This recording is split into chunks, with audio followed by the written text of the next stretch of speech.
اكيد لو فهمت منحنيات الديناميكا هتلاقي الموضوع سهل جدا هنا باذن الله. طيب يا باشمهندسين، احنا اخدنا من شويه حاجه اسمها الداله الزوجيه. طبعا الداله اللي قدامي دي هي داله زوجيه ولكن معمول لها تمدد. مش بيقول لك الداله دي اسمها داله تربيعيه؟ ما هو داله تربيعيه يعني داله زوجيه. بيقول لك الكلام ده في الفيزياء، دي اسمها داله تربيعيه، ما هو داله تربيعيه يعني داله زوجيه. طيب لو جينا نبص هنا على الميل بتاعها، فبالتالي الميل هنا يا باشمهندسين هيطلع زاويه سالبه، زاويه منفرجه يعني، فبالتالي الميل بتاعي ميل سالب، فاذا بقول على العين ان هي اصغر من الصفر. طيب السين بما انها فوق محور النون او فوق محور السينات فبالتالي هتبقى موجبه. طب هل هنا الجيم بتساوي الصفر؟ قال لك لا. انا لو عندي يا باشمهندسين المنحنى دوت وبقول لك فين نقطه الانقلاب، لو ده مثلا بيعبر عن الدال س، فانت تقول لي نقطه الانقلاب اهي يا باشمهندس، ده كده اسمه تحدب الى اعلى، ده كده تحدب الى اسفل،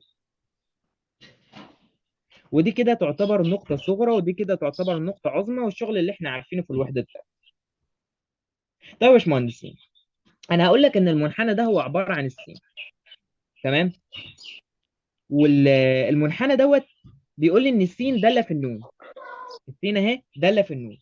تخيل كده يا باشمهندسين لو انا جيت اجيب الميل بتاع المنحنى ده هيديني ايه؟ كده هيديني السرعه. يعني ده معناه ايه؟ ده معناه ان السرعه هنا سرعه موجبه، ده معناه ان السرعه هنا سرعه سالبه، ده معناه ان السرعه هنا سرعه موجبه. تمام؟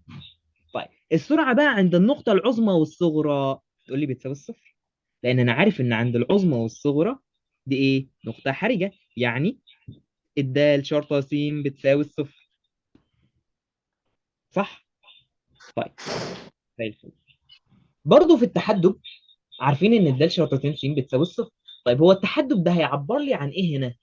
هيعبر لي عن المشتقه الثانيه للسين بالنسبه للنون، اللي هي عباره عن ايه يا باشمهندسين؟ يبقى الدال شرطتين س دي كده هتبقى عباره عن الجيم. اهو بنربط الكلام ببعض اهو. طيب يا باشمهندسين، الدال شرطتين س دي يعني ايه؟ يعني تحدب، يعني ده كده تحدب الى اعلى. طب هو التحدب الاعلى ده كان اشارته ايه؟ اشارته سالب. طيب والتحدب الاسفل ده كانت اشارته ايه؟ اشارته موجبه. صح؟ ده نفس الكلام بالظبط اللي انا صح. هشتغل بيه. يعني لو جيت اسالك الجيم هنا ايه هتقول لي الجيم موجبه، ليه؟ لان الحله مليانه. لو جيت اسالك الجيم تحت ايه هتقول لي الجيم موجبه لان الحله مليانه. الجيم موجبه اهي. تمام؟ ما خلاص بقى يا عم انت امشي. اهي الجيم موجبه اكبر من الصفر يعني. تمام؟ طيب بالنسبه بقى للسرعه بتاعتي، لا السرعه هنا موجبه، اصل المماس للمنحنى بيصنع مع محور السينات زاويه موجبه. طب والسين هنا ايه؟ السين موجبه. من هنا بقى يا باشمهندسين يجي الاسئله. يعني ايه يجي الاسئله؟ اقول لك هنا الحركه ايه؟ نوع الحركه. هتقول لي اضرب كده العين في الجيم، هتديني ايه؟ هتديني سالب، يبقى حركه تكسيريه.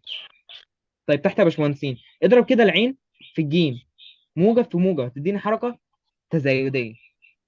طيب تخيل كده لو انا رسمها لك بالشكل دوت، تقريبا مرسومه فوق، تعالى كده نشوف. لا مش مرسومه فوق، تعالى احنا نحللها مع بعض. خليها تبقى عامله كده مثلا يا باشمهندسين. حد يقدر يقول لي نوع الحركه بتاعت المنحنى ده ايه؟ هنا س وهنا ن. حد كده يحاول يحل.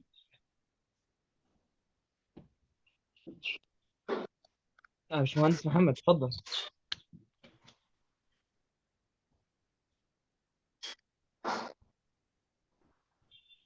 انجز يا باشمهندس، انت عايز تمشي انجز.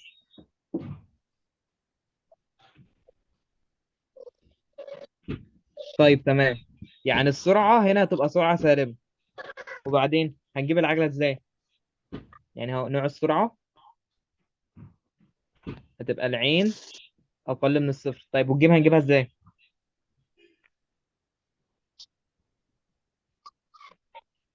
ماشي، من التحدب. ده تحدب إلى أعلى، يبقى الإشارة بتاعتي سالبة، يعني ده معناه إن الجيم هتبقى أقل من الصفر. طب سالب في سالب هيديني حركة إيه؟ تسارع أو متسارع أو تزايد. اتفقنا؟ طيب ندخل بقى على المنحنيات بتاعة السرعة مع الزمن. طبعا أنت عارف لو أنا اديتك منحنى السرعة مع الزمن، لو انا فضلت بالنسبه للنون فانت هتديني العجله، يعني العجله عباره عن الميل. لكن لو انا كملته، يعني وليكن مثلا المنحنى دوت، لو انا مثلا يا باشمهندسين اديتك فتره هنا من النون بتساوي صفر لحد النون بتساوي 3، وجيت كملت الكلام ده، تفتكر مساحه المستطيل دي هتديني ايه؟ اكيد يعني هتديني الموضع اللي هو س. لكن لو انا اشتقتها هتديني الجيم اللي هي العجله، واكيد العجله هنا بتساوي صفر لان دي داله ثابته ومشتقتها داله صفر. طيب يا باشمهندس زي الفل. تعالوا برضو ناخد الكيسز او الحالات بتاعتي في السرعه. لو عندي يا باشمهندسين السرعه يعني ما بتتغيرش بمرور الزمن، يعني الجسم واقف هنا اهو في حاله سكون استاتيك يعني، فبالتالي الرسمه بتاعت المنحنى هتبقى بالشكل دوت داله صفر يعني. طيب ندخل على الحاله الثانيه. الحاله الثانيه دي يمكن كان شغلنا كله عليها من شويه، قلنا لما يكون السين مع النون داله خطيه، فبالتالي السرعه بتاعتها هتبقى سرعه ايه؟ تبقى سرعه ثابته، اما ان هي ثابته في الجزء الموجب او ان هي ثابته في الجزء السالب. طب امتى ده يا باشمهندسين؟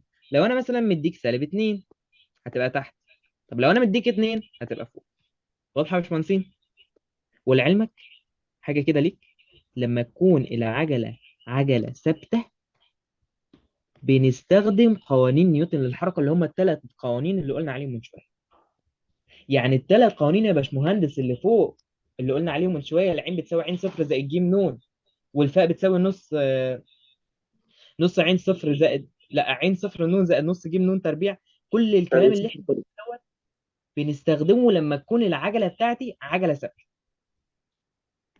اتفقنا؟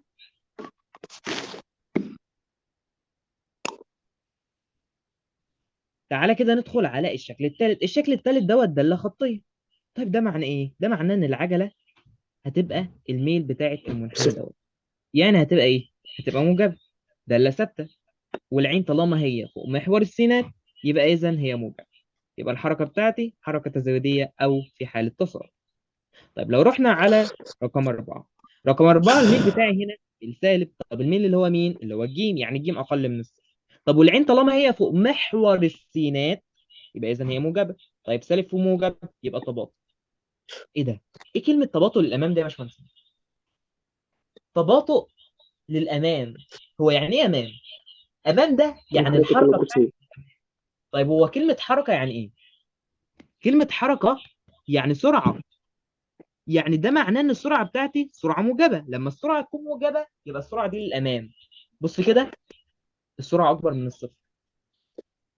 يعني يا باشمهندسين الحاله اللي فوق دي هي حاله تزايد للامام. هو في حاله تزايد للخلف؟ ايوه في حاله تزايد للخلف. يعني مثلا تخيل كده ان المنحنى بتاعي بقى عامل كده. طيب تعالى كده نجيب الميل اللي هي الجيم، هتقول لي الجيم سالبه. طيب تعالى كده نجيب السرعه، هتقول لي السرعه سالبه. فبالتالي ده عباره عن ايه؟ ده عباره عن تزايد ولكن تزايد للخلف. ايه كلمة الخلف دي؟ اصل هتقول له ان السرعة سرعة سالبة، فبالتالي سالبة دي معناها للخلف. يبقى لما يقول لك كلمة امام او خلف قول له نوع السرعة بتاعتك ايه؟ اكبر من الصفر ولا اقل من الصفر؟ لو اكبر من الصفر يبقى التحرك للامام، طب لو هي اقل من الصفر يبقى التحرك للخلف. هيقول لي في حركة متزايدة لما تكون السرعة اقل من الصفر، قول له بس لما تكون الجيم لو معدل تغير السرعة بالنسبة للزمن اقل من الصفر برضه. يمكن الكلام يعني معتمد اكتر على فكره انك تكون فاهم فيزياء وتكون فاهم فكره حركه الالات وكده، ولكن انا مش شايف ان الكلام صعب خالص يعني.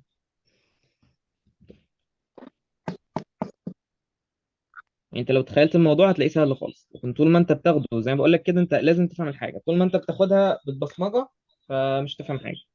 طبعا ده ايه تباطؤ للخلف يعني. الموضوع سهل خالص، ان الجيم هنا يا باشمهندسين هي تعتبر الميل، فالميل دوت موجب، انما العين طالما هي تحت محور السينات فبالتالي هي تعتبر ايه؟ تعتبر سالبه. طالما العين اقل من الصفر يبقى للخلف، طالما حصل ضرب العين في الجيم سالب يبقى تباطؤ. يعني ايه كلام خلاص، انت من كتر ما اخدت حالات بقيت فاهم كل حاجه. طيب تعالى كده نشوف دي، لسه قايلينها من شويه، كانت تسارع للخلف اللي هي الحاله رقم 6. طيب تعالى كده ندخل على اللي بعده. الحاله اللي بعد كده جابها لي في صورة دالة تربيعية يا باشمهندسين. تخيل كده يا باشمهندسين لو انا بقول لك كامل الكلام دوت، كامل الكلام ده وليكن من نون الى نون 2، من نون 1 الى نون 2. فانت تقول لي التكامل من نون 1 الى نون 2 عين دال نون. الكلام ده عبارة عن ايه يا باشمهندسين؟ عبارة عن الفهم او المسافة. انما يا باشمهندسين لو انا قلت لك هات الميل، لو انا قلت لك هات الميل، فانت تقول لي الميل ده عباره عن الجيم. وافتكر دايما ان الرسمه دي واصله ما بين الاثنين، بمعنى ان لو انت جبت لي السين فما بقدرش اعمل الا حاجه واحده، ان انا افاضل. لو انت جبت لي الجيم ما بقدرش اعمل الا حاجه واحده، ان انا اكامل. انما يا باشمهندس لو انا جبت لك السرعه فانت تقدر تعمل الاثنين، ان انا اكامل اجيب الازاحه او المسافه، ان انا افاضل اجيب العجله. تمام. تعالى بقى نشوف نوع العجله هنا ايه. محدش يجي يقول لي هنجيبها من التحدب، لا فوق يا باشمهندس. لما اديك السرعه مع الزمن، لما اديك السرعه مع الزمن يبقى الجيم هي عباره عن الميل. فوق يا باشمهندس، فوق. يعني قلق الامتحان بيخليك تلخبط في الحاجات اللي شبه كده، ركز. يبقى اذا الجيم هنا موجبه. طيب العين، العين طالما هي فوق محور السينات يبقى اذا هي موجبه، يبقى ده تسارع للامام عشان العين اكبر من الصفر. طيب نفس الحوار بالظبط، ولكن جابها ايه؟ جابها العكس. فبالتالي الجيم هنا هتبقى اقل من الصفر. طيب العين هنا هتبقى اكبر من الصفر عشان فوق محور السينات. كمل بقى، عيش براحتك. اهو نفس الكلام اهو. اظن ما هيش صعب. تمام، حللها انت بقى ايه مع نفسك. والحاله الثانيه هي اللي هي تسارع للخمس. طيب تعالى كده نشوف الشكل اللي قدامي ده. طب يا باشمهندس لو انا قلت لك هات الميل عند النقطه دي والميل عند النقطه دي، بتقول لي بيساوي صفر. ايه السبب؟ اصل الميل هنا بيوازي محور السينات، ما بيصنعش زاويه مع محور السينات، وانا عارف ان التان صفر بصفر. تمام. طيب قال لك ان الشكل دوت هو متغير العجله والسرعه. ايه السبب؟ ان السرعه هنا يا باشمهندسين كانت بتقل، السرعه هنا يا باشمهندسين بتزيد، السرعه هنا يا باشمهندسين بتقل. تمام. طيب بالنسبه للعجله، العجله هنا يا باشمهندسين سالبه، العجله هنا يا باشمهندسين موجبه، العجله هنا يا باشمهندسين سالبه. فالشكل اللي قدامي ده متغير العجله والسرعه. لو انا طلبت منك انك تجيب لي الازاحه اللي صنعها الجسم ده، هتقول لي بص يا باشمهندس هجيب لك المساحه تحت المنحنى ده. اتفقنا؟ وقلتها مليون مره. مساحه يعني تكامل يعني مساحه. تفاضل يعني ايه؟ يعني ميل. بس. ان شاء الله البي دي اف ده هينزل لك على الجروب. الناس بقى اللي ما حضرتش معانا من الاول، ده كان الشرح بتاعنا واثبتنا القوانين بتاعه الحركه. تعالى كده بقى ندخل على اخر جزئيه، وباذن الله انت نازل لك حلقه على اليوتيوب 38 سؤال. يعني عايز اقول لك ان هم يفرموا كل الرسومات دي. وعايز اقول لك ان هم، عارف الامتحان التجريبي 21 كان تقريبا جاي فيه حوالي 7 اسئله على الوحده دي بس. فباذن الله يعني انا هحللهم كلهم. وبرضو الحاجات بتاعه الازهر هتلاقي فيه شويه اسئله كده ليها علاقه بالازهر. ولعلمك كتاب المرشد دوت هو تيبيكال كتاب المعاصر. يعني انا شايف كده الصراحه. كتاب المرشد يعني وليكن سؤال ولا سؤالين، ويوم ما بيجيب السؤال ولا السؤالين دول بيجيبهم من الاختبارات بتاعه الوزاره. يعني هو مع احترامي للمؤلف الكتاب بس ما فيش اي ابداع فيه تماما يعني. هو اختبارات الوزاره اهم حاجه زي ما قلت لكم. الاختبارين بتوع التفاضل ان شاء الله هنحلهم اخر الحلقه. في حد حلهم يا باشمهندسين؟ الواجب بتاعنا اللي هو الاختبارين بتوع الوزاره التفاضل، حد حلهم؟ حليتهم يا باشمهندس محمد؟ لا لسه. انا قلت ما ما حدش حلتش ذاكر فيه لحد الا النهارده واحد. من كده. حليت واحد. طب بعد اذنك التاني مم. يخلص. بص اي واجب هقول عليه تمام. يخلص في يوم وما قدرتش معاك بقيه الاسبوع. بس ما تجيليش الاسبوع اللي بعده مش بخلصه، هو ده ليك مش ليا. انا هجري في المنهج. بص يعني احنا ما قدامناش الا شهرين. مم. فانا عايز اقول لك ان يوم 28 هتكون اخر حلقه عندنا في الجو. فانت لازم تشد معايا والناس اللي معانا برضو تشد معايا علشان نقدر نخلص. انا على ايامي والله المدرس بتاعنا ما تمام. راجع اصلا. يعني فكره ان انا راجع دي ما فيش مدرسين بيراجعوا تمام. تماما. المدرسين دلوقتي شغالين في الديناميكا. هيقولوا لك لسه شهر اما نخلص الديناميكا اوبا الامتحانات دخلت هيراجعوا ليله الامتحان. ما فيش حد بيعمل مراجعه. يمكن احمد سرور بس اللي بيعمل مراجعه. طيب تعالوا كده ندخل على الشكل دوت. الشكل دوت جايب لي 3 منحنيات بالشكل ده يا باشمهندسين. طبعا انت عارف ان الداله التكعيبيه اسمها عامله كده. هو بقى جابها لك كده مش مشكله. طيب والداله التربيعيه رسمتها عامله كده، صح؟ طيب هو انا لو قلت لك الداله التكعيبيه دي مشتقتها هي تقول لي الداله التربيعيه.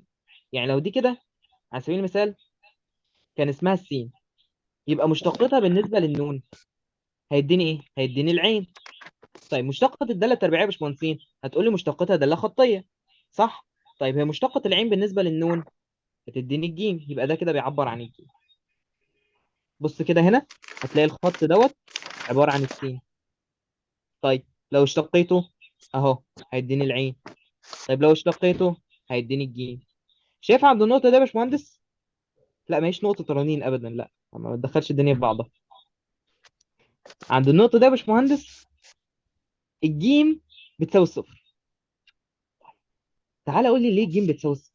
اول حاجه هنا الجيم بتساوي الصفر لانها نقطه انقلاب، والدال شرطتين س تبقى نقطه انقلاب امتى؟ لما تساوي الصفر. طيب هو الدال شرطتين س للازاحه هتديني ايه يا باشمهندس؟ هتديني الجيم. يبقى فعلا الجيم بتساوي الصفر، انت كلامك مظبوط. طب تعالى كده هنا، ده داله تربيعيه. طيب لو سالتك لو اشتقيت الداله التربيعيه دي هتديني المشتقه الاولى للداله التربيعيه اللي هي عباره عن العين، هتديني الجيم.